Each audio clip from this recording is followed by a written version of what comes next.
গসাগু বা হৈছে গৰিষ্ঠ সাধাৰণ উৎপাদক বুলি ক'লে আমাক নিৰ্ণয় কৰিবলৈ দিয়া সংখ্যাকেইটাৰ আটাইতকৈ ডাঙৰ সাধাৰণ উৎপাদকটোকে আমি গসাগু বুলি কোৱা হয়।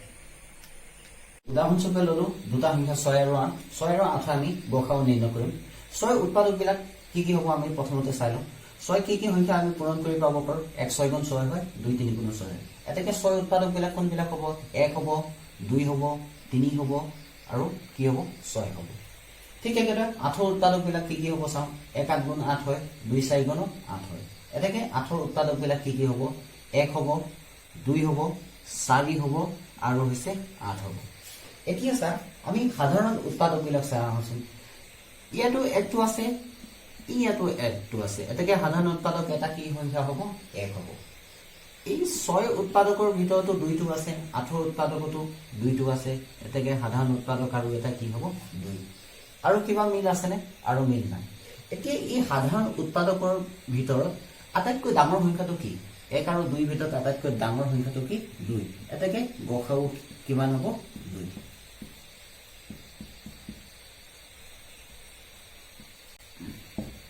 2। বা হৈছে গৰিষ্ঠ সাধাৰণ উৎপাদক আমি দুই ধৰণে নিৰ্ণয় কৰিব পাৰো।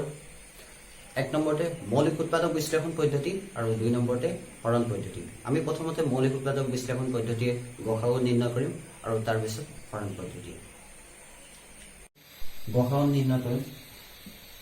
12 মৌলিক উৎপাদক বিশ্লেষণ কৰিলো। কিহে হৰণ কৰিম? 2 হৰণ কৰিলো, 2 6 গুণ 12 হ'ল। আকৌ 6 আকৌ কিহে হৰণ যাব? 2 হৰণ কৰিলো, কিমান পালো? ভাগফল 3। তেতিয়াহ'লে 2 মৌলিক উৎপাদকবিলাক কি কি পালো? 2 পূৰণ 2 পূৰণ 3।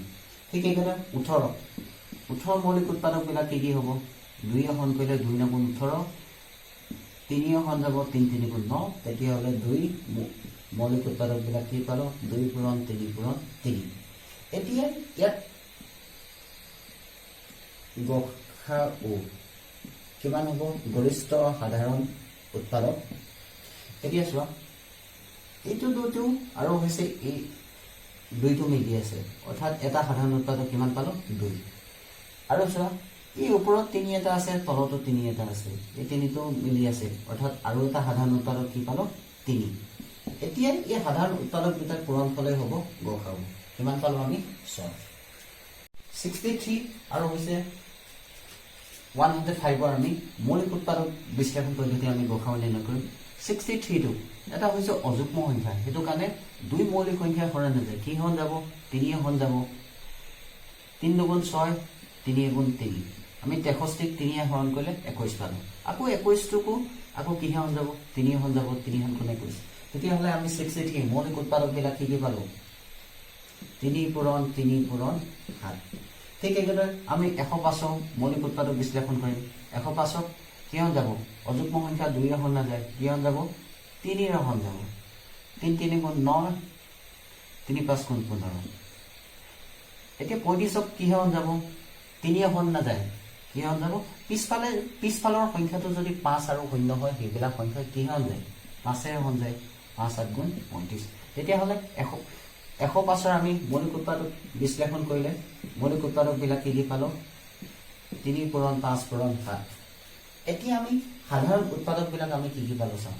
63 মৌলিক সংখ্যা 3 আছে আৰু 105তো 3 আছে। তেতিয়াহ'লে এটা আমি সাধাৰণ উৎপাদক কি পালো? 3। আৰু চাম ইয়াতো 63 মৌলিক উৎপাদক এটা আছে, 7 আছে, 105তো 7 এটা আছে। এতিয়া সাধাৰণ উৎপাদক আমি কি পালো? 7 পালো। এতিয়া এই সাধাৰণ উৎপাদকবিলাক আমি কি কৰি দিম? পূৰণফলটোৱে হ'ব গসাগু। গৰিষ্ঠ সাধাৰণ উৎপাদক 3 7 গুণ কিমান হ'ব? 21। অৰ্থাৎ 63 আৰু 105ৰ হৈছে গসাগু হৈছে 21। এবাৰ আমি হৰণ পদ্ধতিয়ে গসাগু নিৰ্ণয় কৰিম।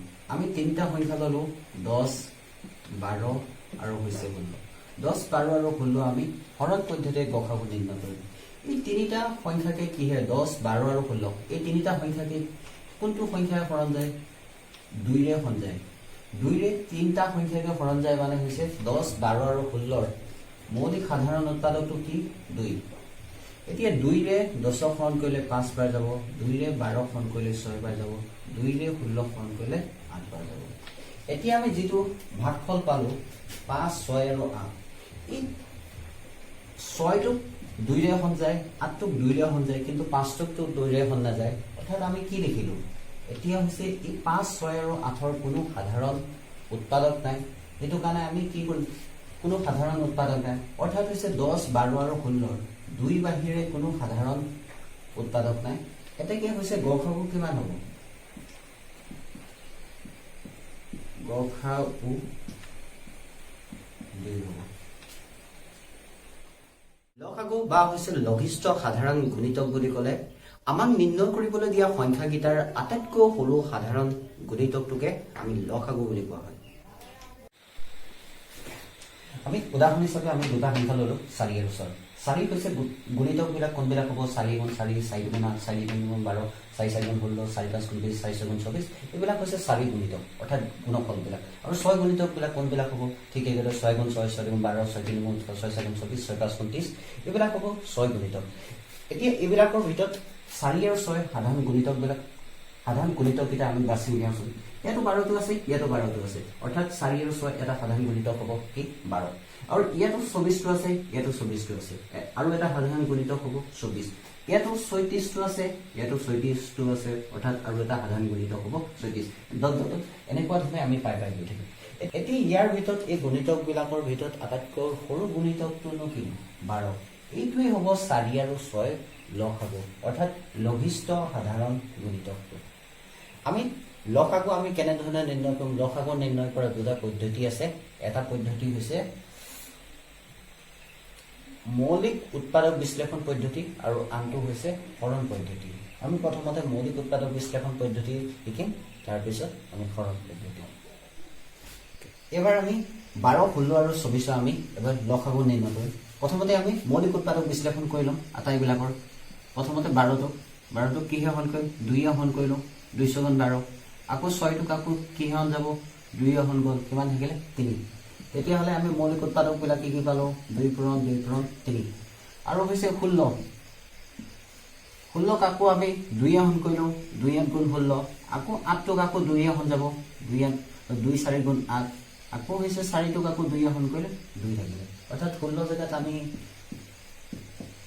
2 পূৰণ 2 আমি 2 4টা পূৰণ পালো এতিয়া আমি 24ক আমি উলিয়াম 24ক আমি 2 দিয়ে হৰণ কৰিলো কিমান পাম 12 পালো ভাগফলটো আকৌ হৈছে 2 এ 12 হৰণ কৰিলো কিমান পাম 6 এতিয়া 6 টো 2 এ হৰণ কৰিলে কিমান পাম 3 তেতিয়া হলে মৌলিক উৎপাদক বিলাক কি পালো 2 পূৰণ 3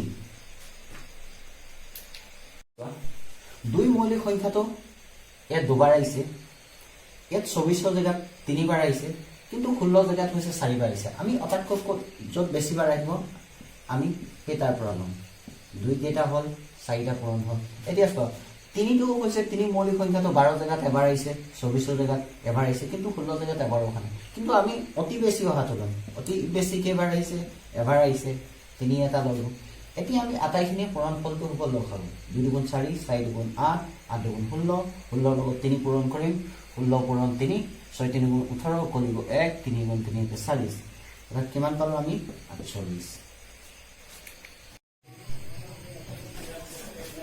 আমি এবাৰ মৌলিক উৎপাদক বিশ্লেষণ পদ্ধতি আমি লসাগু নিৰ্ণয় কৰিম আমি হৈছে তিনটা সংখ্যা ললো 12 20 আৰু 24 আমি লসাগু নিৰ্ণয় কৰিম আৰু 12 20 আৰু 24 আমি উৎপাদক বিলাক মৌলিক সংখ্যা লৈ যাম আমি 12 ক আমি কিহে হৰণ কৰিম 2 এ হৰণ কৰিলে কেবাৰ যাব 2 7 12 ভাগফল 6 পালো আকৌ 6 ক আকৌ 2 ৰে হৰণ যাব আমি কিমান পালো 3 কাৰো আৰু আমি হৰণ কৰিব নোৱাৰো অৰ্থাৎ আমি 12 ৰ মৌলিক উৎপাদক বিলাক কি পালো 2 পূৰণ 3 ঠিক একেদৰে আমি 20 ৰ নিৰ্ণয় কৰিম 20ক আমি আকৌ 2 ৰে হৰণ কৰিলো 2 গুণ 20 আকৌ 2 ক আমি 2 এ আমি আকৌ 10ক হৰণ কৰিলো কেবাৰ গল 5 বাৰ গল এতিয়া দেখিলো 20 ৰ উৎপাদক বিলাক হল 2 পূৰণ 5 এতিয়া আকৌ ঠিক একেদৰে আমি 24 ৰ উৎপাদক বিশ্লেষণ কৰিম 24ক আমি আকৌ কিহে হৰণ কৰিম 2 এ হৰণ কৰিলো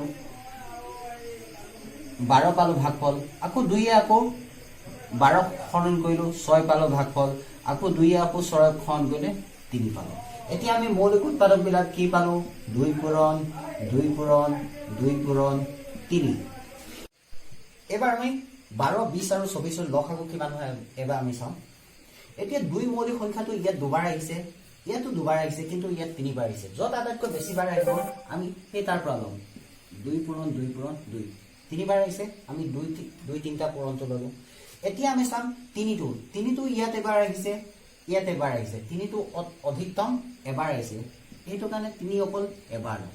ইয়াত এবাৰ চাম 5টো এবাৰ আহিছে, কিন্তু বাকী কেইটাৰ ক্ষেত্ৰত অহা নাই, অৰ্থাৎ 5টো অধিকতম কেইবাৰ আহিছে, এবাৰ আহিছে, এবাৰ সেইটো কাৰণে 5টো ল'লো। এতিয়া চোৱা 2 দুগুণ 4, 4 দুগুণ 8, 8ৰ লগত 3 পূৰণ কৰিলে কিমান হ'ব 24, 24ৰ লগত আমি 5 পূৰণ কৰিলে আমি কিমান পাওঁ 4 5 গুণ 20, বাহিৰত থাকিলে 2, 2 5 গুণ 10, 10 2 কিমান 12, অৰ্থাৎ আমি লসাগু কিমান পালোগে 120। এবাৰ 12, 20 আৰু 24ৰ আমি হৰণ পদ্ধতি আমি লসাগু নিৰ্ণয় কৰিম। পূৰ্বতে আমি কি আহিছিলো, আমি মৌলিক উৎপাদক বিশ্লেষণ পদ্ধতি আমি লসাগু নিৰ্ণয় কৰিছিলো। এবাৰ আমি হৰণ পদ্ধতিয়ে লসাগু নিৰ্ণয় কৰোঁতে আমি একে মান পাওঁনে নাপাওঁ আমি চাম। 3টা সংখ্যাকে কিহে সঞ্জায় 2ৰে সঞ্জায়, 2ৰে যদি 12 হৰণ কৰোঁ তেতিয়া কিমান পাম ভাগফলটো 6, 2ৰে 20 হৰণ কৰিলে কিমান যাব 10 পাম, আৰু 2ৰে 24 হৰণ কৰিলে কিমান পাম 12, এতিয়া পাম। আকৌ 2ৰে 6 হৰণ কৰিলে কেইবাৰ যাব 3 বাৰ, 2ৰে 10 হৰণ কৰিলে কেইবাৰ যাব 5 বাৰ, 2ৰে 12 হৰণ কৰিলে কেইবাৰ যাব 6 বাৰ। এতিয়া চোৱা 3 আৰু হৈছে 6 কি হৰণ যাব 3য়ে হৰণ যাব, কিন্তু 3য়ে 5ৰ হৰণ নাযায়, 3য়ে 3 হৰণ কৰিলে একবাৰ যাব, 5টো যেনেকে আছে আমি তেনেকে ৰাখি দিম যিহেতু হৰণ নাযায়, 3য়ে 6 হৰণ কৰিলে কেইবাৰ যাব 2 বাৰ। এতিয়া চোৱা 5 আৰু 2 আমি সাধাৰণ উৎপাদক নাই, সেইটো কাৰণে আমি এইডোখৰতে আমি ষ্টপ কৰি দিম হৰণ কৰাটো। এতিয়া আমি লসাগু কিমান পাওঁ চাওঁ। লসাগু পাবলৈ হ'লে আমি আটাইখিনি এতিয়া পূৰণ কৰি দিম। 2 পূৰণ 2 পূৰণ 3 পূৰণ 5 পূৰণ 2, 2 দুগুণ 4, 4 3 গুণ হৈছে 12, আৰু 12ৰ লগত 10টো পূৰণ কৰিলে আমি কিমান পাম 120। আগৰবাৰটো আমি মৌলিক উৎপাদক বিশ্লেষণ পদ্ধতি কৰোঁতে 12, 20 আৰু 24 আমি লসাগু কিমান পাইছিলোঁ 120, আৰু এইবাৰ কিমান পালোঁ 120। আমি 10, 20 আৰু হৈছে 30ৰ হৰণ পদ্ধতিয়ে লসাগু নিৰ্ণয় কৰিম। আটাইকেইটাকে কি হৰণ যায় 2ৰে হৰণ যায়, 2 মৌলিক সংখ্যাটো হৰণ যায়, 2ৰে 10ক হৰণ কৰিলে কিমান বাৰ যাব 5 বাৰ যাব, 2ৰে 20ক হৰণ কৰিলে 10 বাৰ যাব, 2ৰে 30ক হৰণ কৰিলে 15 বাৰ যাব। এতিয়া চোৱা 5, 10 আৰু 15 এই তিনিটাকে কি হৰণ যায় 5এ হৰণ যায়। 5 সাধাৰণ মৌলিক উৎপাদকটো আমি হৰণ কৰিম। 5ৰে 5ক হৰণ কৰিলে কেইবাৰ যাব 1 বাৰ যাব, 5ৰে 10ক হৰণ কৰিলে কেইবাৰ যাব 2 বাৰ যাব, 5ৰে 15ক হৰণ কৰিলে কেইবাৰ যাব 3 বাৰ যাব। এতিয়া 2 আৰু 3 কোনো হৈছে সাধাৰণ মৌলিক উৎপাদক নাই, সেইটো কাৰণে আমি এইডোখৰতে হৰণ কৰাটো ৰখাই দিম। এতিয়া লসাগু কিমান পালো আমি চাওঁ আছোঁ।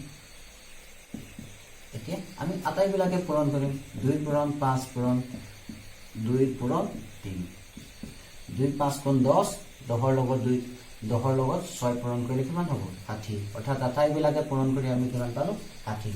10, 20 আৰু 30ৰ হৈছে লসাগুটো কিমান পালোঁ 60।